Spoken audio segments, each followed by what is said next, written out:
At 7:30 a.m. on July 1, 1916, the first waves of British and French soldiers quietly emerged from their trenches. Walking slowly, they headed across no man's land, toward the German positions. Convinced that no one could survive 7 days and nights of artillery bombardment, they expected to encounter empty and destroyed German trenches. The sound of machine guns from the German side soon convinced them that they were mistaken. Unaware of what was happening on no man's land, soon after the first wave, the soldiers of the second attacking wave began to emerge from the trenches, and so wave after wave, British and French soldiers moved into the unknown. The attack on the first day was a huge operation. 13 British divisions, and 6 French divisions were assigned for the attack. Much more than 100,000 men. In this video, we shall try to describe, in short, the events of that fateful day. Not in chronological order but starting from north to south. On the northwestern part of the front, the Third Army had the task to protect the left flank of the advance of the Fourth Army. According to plan, objective of the Third Army was to carry out a diversion attack on a salient around the village of Gommecourt. For the mission, 2 divisions from 7 corps were assigned. 46th Division was to attack from the north, and the 56th Division was to attack from the south with the aim of encircling the German troops in a salient around the village of Gommecourt. The attack of the 46th Division from the north was stopped at the very beginning, by heavy machine gun and artillery fire. After an initial failure, the 46th Division reorganized for a new attack, that was to begin later in the day. Due to poor coordination of infantry and artillery, the new attack of the 46th Division was postponed several times, and was eventually cancelled. Under the protection of the smoke screen, the soldiers of the 56th Division went over the top. The front elements of the 56th Division managed to reach the German front trenches and partially achieve their objectives. The parts of the division that managed to reach the German lines were cut off from the rest of the division. There were several attempts to send reinforcements and supplies to them, but due to the strong German artillery fire, that constantly shelled no man's land, these attempts were unsuccessful. The release of the pressure from the 46th Division allowed the Germans to send troops from the northern sector to the southern, where the cut-off parts of the 56th Division were still resisting.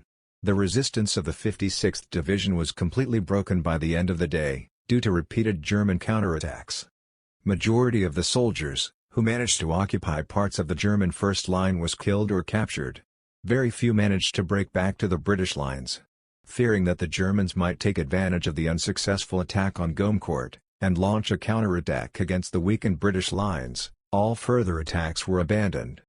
During the attack, 46th and 56th Division suffered heavy casualties, however it was nothing compared with what was going on further north, in the attacking area of the Fourth Army. Except elements left in reserve, almost all the Fourth Army divisions were assigned for attack on the first day. The execution of the main attack was a task of the Fourth Army. Unlike the Third Army, soldiers of the Fourth Army were expected to advance and occupy the second German line after capturing the first. The attack on the villages of Serre and Beaumont was the task of the 8th Corps of the Fourth Army, with 4 divisions deployed on the front. The 31st Division was assigned to take the village of Serre. The objective of the 4th Division was to occupy the area between Beaumont and Serre. Beaumont was the objective of the 29th Division. The 48th Division was not to take part in the attack, but was to secure a connection with the Third Army. Advance on the village of Serre was stopped at the very beginning, a few meters in front of the British trenches. Many soldiers of the 31st Division were killed before even came out of their trenches. Although parts of the 31st Division reportedly managed to reach the first German lines, and even the village of Serre itself, none of them returned to talk about it. The 4th Division, unlike the 31st, had success in its advance. They occupied parts of the first German line, which they successfully defended all day. Without supplies and reinforcements, the 4th Division was forced to leave the occupied German trenches, and return to its starting positions on July 2. A huge explosion, of 18 tons of explosives, stored into a tunnel under a redoubt on the Hawthorn Ridge, at 7 hours and 20 minutes, marked the beginning of the attack on Beaumont. The explosion completely destroyed the Hawthorn Redoubt, leaving only a huge crater. About 30 German soldiers were killed in the blast, while an entire German company was trapped in its underground shelters.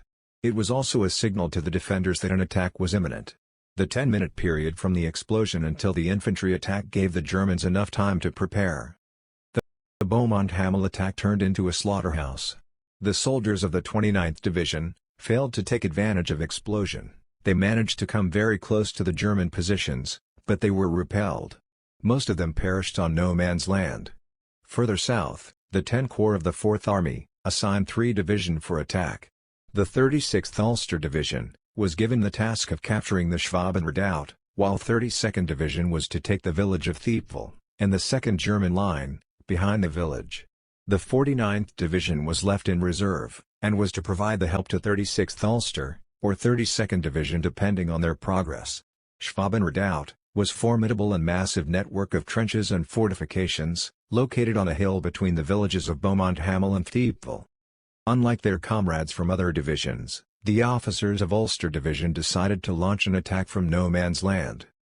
While the artillery preparations were still going on, they came out of their trenches and headed for the first German lines. They came as close to the German first lines as possible, making sure not being killed by their own artillery. Through a network of trenches, they continued their way towards the redoubt. After a hard fight, the redoubt was won. The advance of the Ulster Division was so fierce, that the units of the 36th Division, in places, reached the 2nd German line. The advance towards the 2nd line was stopped by artillery fire, and partly by the failure of the British attack on the left and right flanks. Faced with the German counterattacks, the 36th Division was forced to defend the Schwaben Redoubt, which they managed to do almost all day.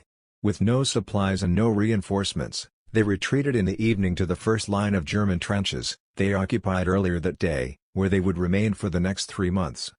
The village of Thiepval, the objective of 32nd Division, was included in the German defensive line. The houses were turned into fortifications, and machine gun nests. The attack on Thiepval was similar to most other attacks made on first day. None of the attacking waves reached German defensive line.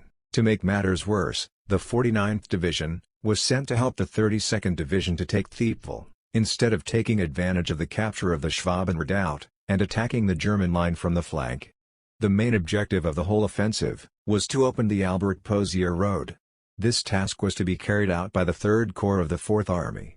The 34th and 8th Divisions were assigned to attack. Each was to advance on its side of the road. In the direction of the advance of the 8th Division, was the village of Ovalers, on the north side of the road Albert-Pozières. The 8th Division was to take the Ovalers, and continue to advance and take the Pozières as well. The 34th Division was to advance on the south side of the Albert-Pozières road. In the direction of its advance was the village of La Boisselle. La Boisselle was to be surrounded, and after the capture La Boisselle, the 34th Division was to advance to the village of Contalmaison. After capturing of Contalmaison, the Albert-Pozières road would be protected on the south side. Poor coordination of infantry and artillery, in the 8th Division sector reached its peak.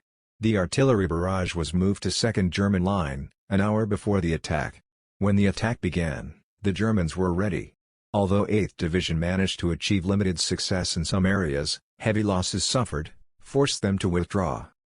All 3 battalions of 8th Division, that took part in the attack, lost 50% of their men. The attack of 34th Division, stalled in no man's land, which ultimately resulted in the largest losses suffered by one division. On the first day, the 34th Division lost almost 6,500 men. Further to the southeast, was the attacking area of the 15th Corps. The objectives of the 15th Corps were the villages Mametz and Fricourt. The village of Fricourt was included in the 1st German line, so according to the preset plan, the 21st Division of the 15th Corps was not to carry out a frontal attack on Fricourt, but to take the village by attacking from the flanks, using a network of German communication trenches. A similar maneuver was to be done by the 7th Division, in capturing Mametz. The breakthrough from the north side of Fricourt went relatively well. Soldiers of the 21st Division occupied the first lines of the German trenches. However, due to the failure of the attack on La Boisselle on their left, and no progress of the rest of the division on the south wing, forced north wing of 21st Division to defend their occupied positions. The attack from the south was stopped at the very beginning. On that occasion, the biggest losses of one battalion suffered on the first day was recorded.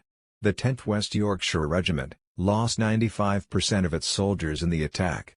British troops will enter deserted Fricourt, without a fight, the next morning on July 2, 1916. The credit for this goes to the 7th Division, which successfully captured Mametz. The fighting for Mametz lasted almost all day. After many attacks, counterattacks, and fighting in the village itself, by the evening, Mametz was in the British hands. By capturing Mametz, the Fricourt defenders found themselves in a difficult position, and were in danger of being surrounded. To prevent this, the command of the German Second Army ordered a withdrawal from Fricourt and surrounding positions. During the night, German soldiers withdrew. The attack on the south sector of 4th Army was to be carried out by 13 Corps, with support of French artillery. The 30th Division, with support of 18th Division, was to take the village of Montauban. Unlike the attacks in the north, and in the central part, the joint British and French attack on the southern part of the front went relatively smoothly. The infantry advanced behind a creeping barrage, and managed to infiltrate German trenches. After heavy hand-to-hand fighting, both divisions of 13 Corps complete their objectives by afternoon. Artillery support for this attack was provided by the artillery of the 20th Corps, of the French 6th Army. Further to the southeast, an attack of the French 6th Army resulted in spectacular success. The French advanced in places beyond their initial targets, up to 10 kilometers in depth of the German defensive lines, occupying the first and parts of the German second line. In their action, French 6th Army lost about 7,000 men, of which it is estimated that between 1,500 and 2,000 were killed during the attack. German losses are estimated at between 10,000 and 12,000 men on the first day of the battle, and in the days preceding it. Of that number, it is estimated that about 2,000 were killed or wounded during the 7-day artillery bombardment that preceded the attack. The first day of the Battle of the Somme was the bloodiest day in the history of the British Army, and one of the most infamous days of World War I. On July 1, 1916, the British forces suffered 57,470 casualties, 19,240 of whom had been killed.